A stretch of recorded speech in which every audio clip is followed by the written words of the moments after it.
Ramai peternak cakap, tong kekeli ni mahal. Ingat senang ke nak buat? Tapi itulah, mahal-mahal pun dah beratus set terjual ni. Jap. Kita orang cuma nak bantu untuk orang yang tak tahu dan nak beli ikan keli ni sendiri dekat rumah. Sistem kekeli ni umpama macam ada orang tolong jagakan ikan korang tu untuk korang. Korang tak perlu pening-pening nak tebuk lubang, fikir fitting pipe nak pakai apa, nak pakai sistem apa. Dan yang paling penting sekali, korang tak perlu jaga pun. Sebab apa? Sebab semuanya automatik. Tengok tu, sistem kekeli ni tolong bagi makan, tolong bersihkan air, tolong filter, siap-siap air klorin, siap kami bagi free lagi benih keli, pelet ikan, paip dan bateri pun kami bagi sekali. Tinggal sambung je ke paip rumah korang dan terus korang boleh bela ikan keli.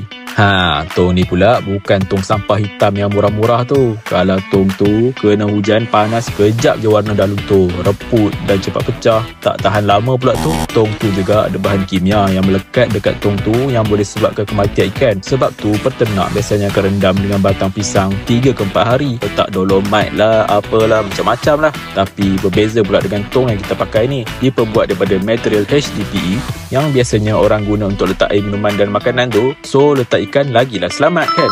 Roda ni pula fungsi dia bukan sekadar untuk senang korang nak alih-alihkan je, tapi fungsi utama dia adalah untuk mengelakkan perubahan suhu mendadak bila hujan panas. Bahaya untuk benih ikan keli ni. Cuaca Malaysia kan tak menentu, jadi biasanya peternak kat luar sana ni akan lapik dengan batu bata dekat bawah tong.